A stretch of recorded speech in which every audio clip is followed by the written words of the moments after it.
He bought a remote ranch on the Texas border, found a private military base operating on his South Acre.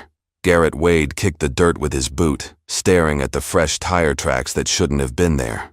The seller had sworn no one had used this land in over 2 years. Yet here were deep treads from what looked like military transport vehicles, cutting straight through his southern property line toward a cluster of mesquite trees he hadn't explored yet. Worse than the tire tracks were the boot prints pressed into the dried mud near the seasonal creek. All identical, all the same size and tread pattern, like they'd been issued from the same supply depot. And carved discreetly into the bark of an old oak tree, barely visible unless you knew what to look for, was a small tactical marking, the kind of sign special operations teams use to mark rally points. The tracks were recent, maybe hours old, and they led directly to an area his deed clearly marked as his land. Something was operating down there that had nothing to do with cattle ranching. 3 weeks earlier, Garrett had signed the papers for this 1,500-acre spread in Kinney County, 20 miles from the nearest neighbor, and 40 from the Mexican border. After 12 years in the Army and a medical discharge that left him with a permanent limp and too many sleepless nights, he'd wanted isolation. The realtor had painted it perfectly. A place where a man could heal without interruption, where the biggest worry would be fixing fence posts and deciding what cattle to run. The previous owner had died intestate, and the bank was eager to unload what they called a problem property due to its remoteness and lack of infrastructure. Now, as Garrett followed the tire tracks south across his own land, he was beginning to understand what kind of problem they meant. The tracks weren't random. They followed a deliberate path, avoiding the rocky outcroppings where vehicles might get stuck, staying clear of the seasonal creek beds that would be impassable during flash floods. Whoever had made these tracks knew this land intimately. They'd driven this route many times before. The mesquite grove ahead was thicker than it had appeared from the main house. As Garrett pushed through the thorny branches, the late afternoon sun filtered through in patches, creating a natural camouflage that would hide almost anything from aerial view. That's when he saw the first piece of equipment that made his blood run cold. A portable satellite communications array, military grade, the kind he'd used during deployments in Afghanistan. It was partially concealed under camouflage netting, but there was no mistaking the sophisticated electronics humming quietly in the Texas heat. Garrett's training kicked in automatically. He stopped moving, controlled his breathing, and scanned the area methodically. 20 yards to his left, another piece of equipment emerged from the shadows. A diesel generator, also military specification, running so quietly he could barely hear it over the desert wind. Power cables snaked away through the underbrush towards something deeper in the grove. Whatever operation was running here required serious electricity and satellite connectivity. This wasn't some rancher's hunting camp or illegal immigrant smuggling operation. This was professional. This was military. But whose military was the question that made Garrett's hands shake as he realized just how alone he was out here and how much danger he might already be in. The sound of approaching vehicles made Garrett drop behind a fallen oak log, his heart hammering against his ribs. 2 black Ford F-350 trucks with tinted windows were bouncing across the rough terrain, heading directly toward his hiding spot. He pressed himself into the dry earth, tasting dust and fear as the diesel engines grew louder. These weren't local ranchers or border patrol. The vehicles moved with military precision, following the exact same tire tracks he'd been tracing. The trucks stopped 30 yards from the satellite array. 6 people emerged, 4 men and 2 women, all wearing desert camouflage fatigues without any identifying patches or insignia. They moved with the fluid coordination of a professional unit, checking their surroundings with practiced efficiency before one of them spoke into a handheld radio. Garrett strained to hear the conversation, but caught only fragments. Something about a timeline being moved up. Something about deliveries expected before sunrise. The woman who appeared to be in charge was tall, maybe 40, with graying hair pulled back in a tight bun. She carried herself with the unmistakable authority of someone accustomed to giving orders and having them followed without question. When she pointed toward a section of the grove Garrett hadn't yet explored, 2 of the men immediately headed in that direction. They returned minutes later wheeling out equipment cases that looked heavy enough to require both men to maneuver them. Garrett's mind raced through possibilities, none of them good. Drug smuggling would explain the secrecy, but not the military-grade communications equipment. Human trafficking might account for the border location, but not the sophisticated electronics. This looked more like a forward operating base, the kind of setup he'd seen intelligence units establish in hostile territory. But this wasn't Afghanistan or Iraq. This was Texas. This was America. This was his land. The team worked with mechanical efficiency, loading and unloading equipment from the trucks. One man connected a laptop to the satellite array, while another ran diagnostic checks on the generator. The woman in charge consulted a tablet, then spoke again into her radio, her voice sharp with authority. Whatever operation they were running, it was clearly time-sensitive and high stakes. Garrett shifted slightly to get a better view, and immediately regretted the movement. A dry branch cracked under his weight, the sound carrying clearly in the desert air. The entire team froze. The woman's head snapped in his direction, and he found himself staring into the coldest gray eyes he'd ever seen. For a moment that felt like an hour, nobody moved. Then she raised her hand and made a subtle gesture that sent two of her men moving in a wide circle around his position. He had maybe 60 seconds before they would flank him completely. Garrett's military training screamed at him to run, but his property rights screamed even louder that he had every legal right to be exactly where he was. The woman was still watching him, and now she was walking directly toward his hiding place, her hand resting casually on what looked like a service pistol holstered at her side. "You can come out now," she called, her voice carrying the kind of authority that expected immediate compliance. "We need to talk."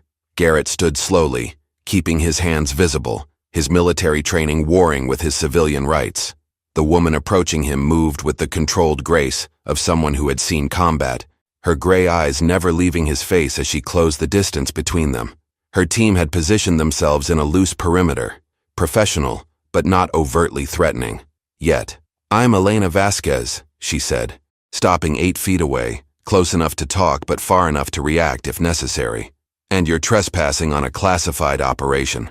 Her voice carried a slight accent, maybe South Texas, but her authority was purely American military. "Actually, I think you're the one trespassing," Garrett replied, pulling the folded property deed from his back pocket. "Garrett Wade. I bought this ranch 3 weeks ago. This is my land." He held up the official documents, the county seal clearly visible. Every acre of it. Elena glanced at the papers but didn't move to examine them. Instead, she keyed her radio. "Control, this is Falcon. We have a complication. The property owner is here." She listened to a response Garrett couldn't hear, her expression growing harder. "Copy that. Maintaining current position." "Mr. Wade," she said, holstering the radio, "I'm going to be direct with you. This operation has been using this location for over 18 months. We have federal contracts and legitimate authority for our presence here. The previous property owner was compensated for our use." She paused, studying his stance, noting the way he held himself. "And before you ask why we're talking instead of detaining you, the last thing any of us need is a report about use of force against a decorated veteran on his own legally purchased property. That kind of paperwork ends careers and operations." "The previous owner died 2 years ago," Garrett said. "The bank that sold me this place never mentioned any federal contracts or authorized use. If you have legitimate authority, where are your permits? Where's your lease agreement?" For the first time, Elena's confidence seemed to waver slightly. She exchanged a look with one of her team members, a tall man with the kind of military bearing that screamed, "Special Forces." He shook his head almost imperceptibly. Whatever agreements they'd had, they hadn't survived the property transfer. "Mr. Wade, you need to understand something," Elena continued, her tone shifting from authoritative to persuasive. "This operation involves national security interests along the border. We're tracking and interdicting serious threats to American safety. Walking away and forgetting what you've seen here would be in everyone's best interest, including yours." Garrett felt his jaw clench. 12 years in the Army had taught him to recognize when someone was trying to intimidate him with vague authority and implied threats. "Ms. Vasquez, you need to understand something. I didn't spend a decade serving this country just to come home and be bullied off my own legally purchased property. If you have federal authority, show me the paperwork. If you don't, you need to pack up your equipment and leave." The silence stretched between them like a taut wire.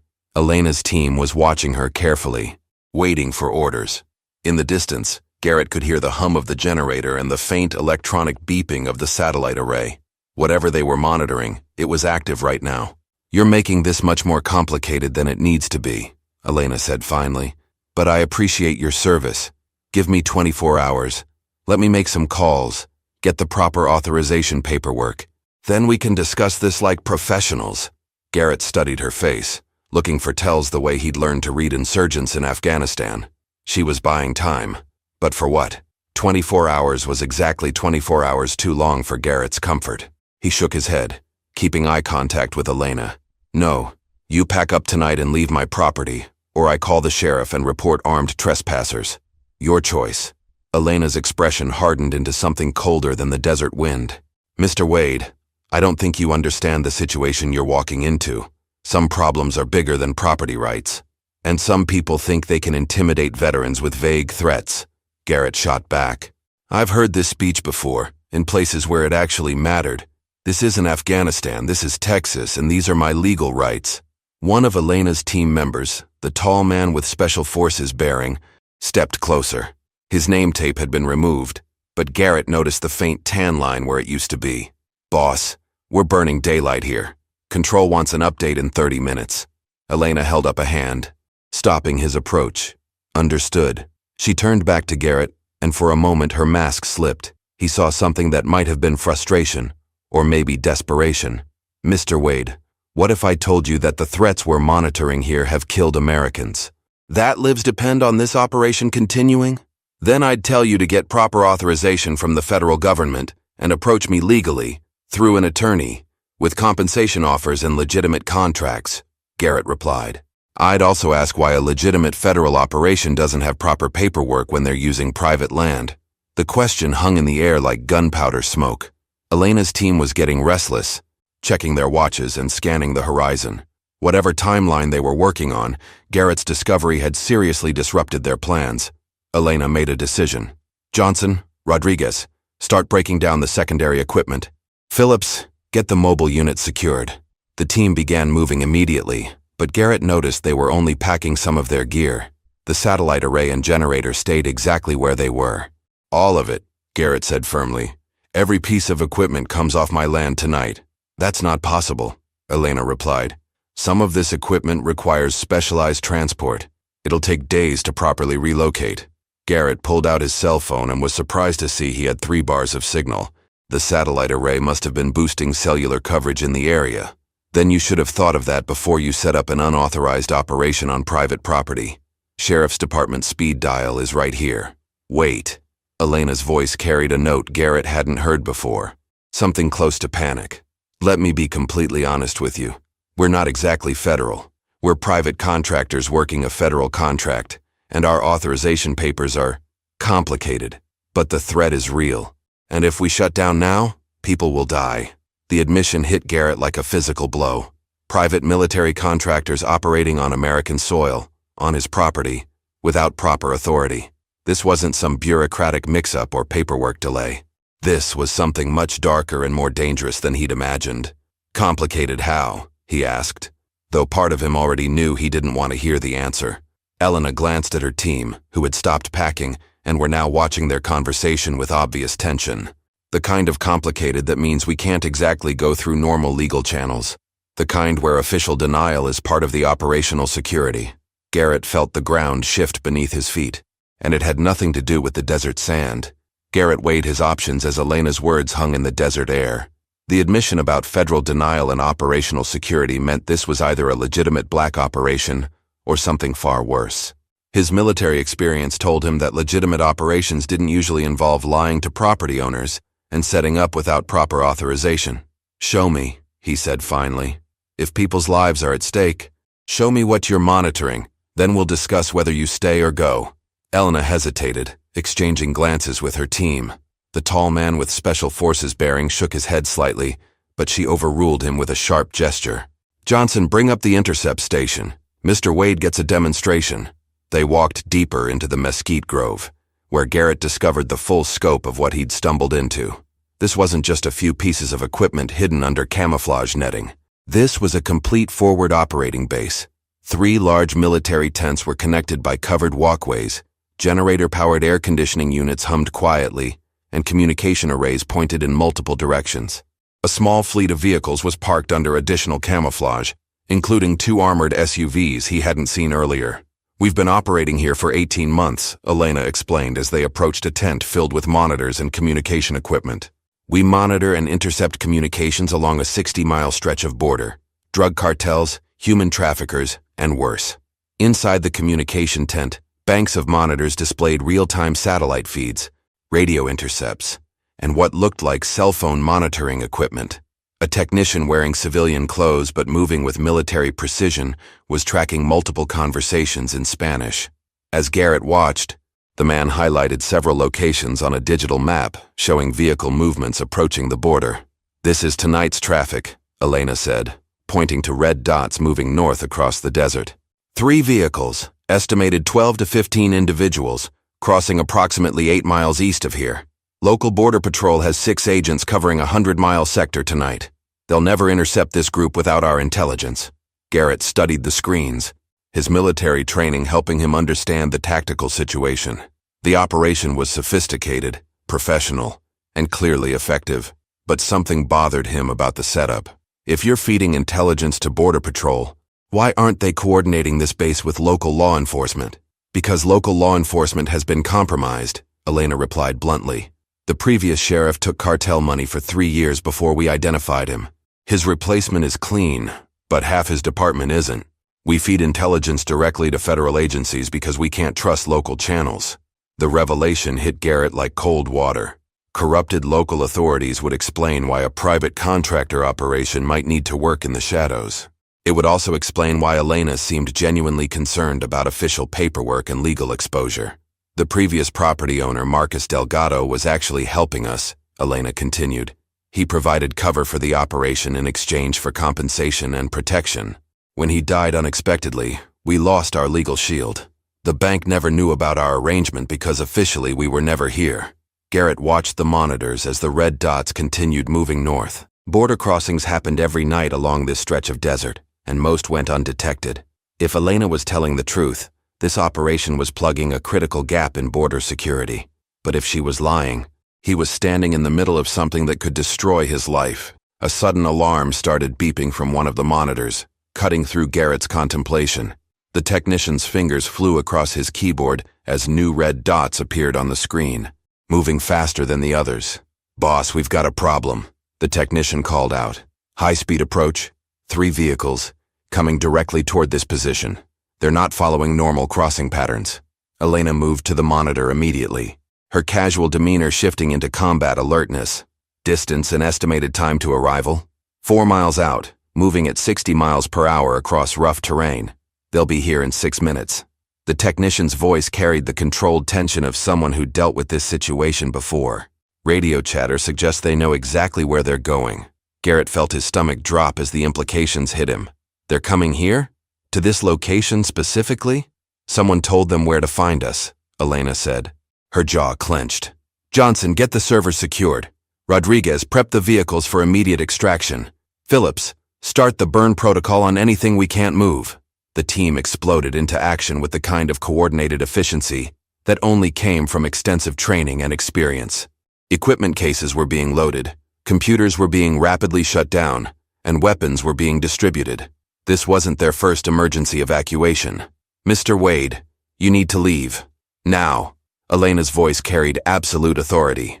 "Get in your truck and drive north back toward the main road. Don't stop, don't look back, and don't tell anyone what you've seen here." But Garrett's military instincts were screaming at him that something was wrong with the whole situation. "How do they know exactly where you are? You've been here 18 months without being detected, and suddenly, the same day I discover your operation, armed vehicles are heading directly to this location." Elena's eyes widened slightly as she realized what he was implying. "You think this is connected to your arrival?" "I think it's one hell of a coincidence," Garrett replied. "Either someone's been watching my property since I bought it, or someone in your organization reported my discovery to the wrong people." The beeping from the monitors became more urgent. 3 minutes to contact. Elena's team had managed to pack most of the critical equipment, but they were clearly leaving behind expensive hardware that couldn't be moved quickly. "There's a third possibility," Elena said quietly, and Garrett heard something close to fear in her voice for the first time. "Our communication intercepts work both ways. If someone's been monitoring our frequencies, they could have been tracking our location for weeks, waiting for the right moment to move against us. The revelation that their secure operation might have been compromised from the beginning changed everything. Either Elena's team had been betrayed from within, or they'd been outplayed by an adversary sophisticated enough to turn their own surveillance capabilities against them." "Boss, 2 minutes out," the technician called. "We need to move now." Elena made a decision that surprised Garrett. Instead of ordering her team to flee, she turned to him with an expression that mixed desperation with grim determination. "Mr. Wade, I'm about to ask something of you that I have no right to ask. But if you're really the kind of soldier I think you are, 3 minutes from now, we're going to need all the help we can get." Garrett didn't hesitate. His military training had taught him to recognize when tactical retreat wasn't an option. "What do you need?" Elena's relief was visible. "Johnson, give Mr. Wade the spare rifle and tactical vest. He knows how to use them." She turned back to Garrett. "These aren't border patrol or local sheriff. This is cartel enforcement, and they're here to eliminate our operation permanently." The sound of approaching vehicles grew louder as Garrett strapped on the tactical vest. The weight felt familiar, like putting on an old uniform. Elena's team had taken defensive positions around the communication tent, using the generator units and equipment cases as cover. "Contact. 3 vehicles. Armed personnel dismounting," Phillips called from his position behind an armored SUV. "Estimate 12 hostiles, military-grade weapons." Through the mesquite branches, Garrett could see muzzle flashes as the attackers opened fire. Bullets snapped through the air above their heads, splintering wood and punching through the thin tent walls. Elena's team returned fire with disciplined precision, each shot carefully aimed. "Rodriguez, can you get the satellite link operational?" Elena shouted over the gunfire. "We need to call in federal support." "Working on it, but they hit our main antenna with their first volley," Rodriguez replied, frantically working on a damaged piece of equipment. "Need 3 minutes to reroute through the backup system." 3 minutes they didn't have. The attackers were advancing through the mesquite grove, using professional fire and movement tactics. These weren't random cartel soldiers. They moved like special forces, coordinated and deadly. Garrett assessed the tactical situation with the cold calculation his training had burned into his mind. Elena's team was outnumbered and pinned down in a defensive position with limited cover. The attackers had the initiative and were methodically closing the distance. "Elena, we can't win this fight from here," he called out. "They're going to flank us through the North Grove in about 90 seconds. "I know," she replied, ejecting an empty magazine and loading a fresh one. "But if we abandon this position, they'll destroy everything. 2 years of intelligence gathering, evidence of cartel operations, federal contacts. Everything goes up in smoke." "Better than all of us going up in smoke," Garrett replied. But even as he said it, he understood her dilemma. This wasn't just about the equipment or the intelligence. If this operation was shut down, the border security gap would reopen, and people would die. "There's another option," Garrett said, an idea forming that was either brilliant or suicidal. "I know this land better than they do. Give me 2 of your people in 15 minutes. I can hit them from their blind side while you hold this position." Elena stared at him. "You're talking about a flanking maneuver across open ground against professional killers. That's not your fight, Mr. Wade." Garrett checked his weapon and looked out at the desert that was now, legally and morally, his responsibility. "Actually, it is. This is my land. These are my neighbors they're threatening. And I didn't serve my country to come home and watch criminals operate freely on American soil." The decision crystallized in that moment. This was bigger than property rights or legal permits. This was about standing up when standing up mattered. Garrett's flanking maneuver worked exactly as planned, with Johnson and Phillips providing suppressing fire from the original position. He was able to circle wide through a dry creek bed he'd discovered during his property survey. The attackers never saw him coming until he and Rodriguez opened fire from their exposed right side. The surprise was complete and devastating. Caught in a crossfire between Elena's defensive position and Garrett's flanking attack, the cartel enforcement team broke and retreated within minutes. Rodriguez's precise shots punched through the lead vehicle's engine block, sending steam and black smoke billowing across the desert as the truck ground to a halt. The second vehicle's tires shredded under concentrated fire, and the third fled south toward the border with the surviving attackers. "Falcon Base, this is Border Patrol Charlie 7, came the voice over Rodriguez's repaired radio. "Federal Response Team inbound, ETA 12 minutes. Are you secure?" Elena keyed the microphone with visible relief. "Charlie 7, this is Falcon Base. Position secure, hostiles retreated. We have wounded, but no casualties." As the immediate danger passed, Garrett found himself sitting on a rock, adrenaline slowly draining from his system. The weight of what had just happened was settling in. He'd taken up arms against criminal attackers on his own land, defending an operation he'd discovered by accident just hours earlier. Elena approached him, her tactical vest scorched, but her bearing still command-strong. "Mr. Wade, I can't begin to thank you for what you did tonight. You saved this operation and probably saved lives." "I saved American lives on American soil," Garrett replied. "That's what any soldier would do." The approaching sound of helicopters filled the desert air. Federal response teams were finally arriving, bringing with them the official authority Elena's operation had been working without. As the aircraft landed and federal agents began securing the site, Elena turned to Garrett with a question he'd been dreading. "Now what happens? This operation is critical to border security, but we're still trespassing on your legally purchased property." Garrett looked out across his land, seeing it differently than he had that morning. This wasn't just the isolated refuge he'd purchased for his own healing. This was a strategic piece of American border defense, and whether he liked it or not, he was now part of something larger than his personal peace. "We make it legal," he said finally. "Proper lease agreement, federal oversight, compensation for the use of my land, and full disclosure about what operations are conducted here. No more shadow arrangements or verbal agreements with dead property owners." Elena's smile was genuine for the first time since they'd met. "The Department of Homeland Security will be very interested in negotiating a formal agreement. You'll have official federal contracts, legal protection, and compensation that reflects the strategic value of your property."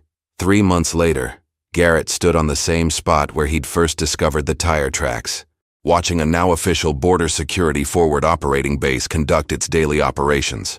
The legal paperwork was complete, the federal contracts were signed, and his bank account reflected the generous compensation for hosting critical national security infrastructure. More importantly, Garrett often watched the morning briefings now, seeing red X marks appear on digital maps where trafficking routes had been permanently shut down. Elena would occasionally show him newspaper headlines about major arrests, mentioning quietly that the intelligence came from his land. The impact was measurable and real. Elena, now officially designated as the base commander, had become not just a tenant, but a trusted partner in defending American territory. Though she rarely discussed it, Garrett sometimes noticed her frown when certain federal communications came through encrypted channels. Some people in Washington, she'd mentioned once, still questioned whether private contractors should have this much operational independence, even on private land. Garrett had found something he hadn't been looking for when he bought this remote ranch. He'd found purpose again, and a way to serve his country without leaving home. If you enjoyed this story, click the video on your screen now to watch another unforgettable Western tale, where courage and justice collide in ways you never expected. Don't forget to subscribe and consider a super chat to help us keep bringing you more stories like these. Your support means everything to us.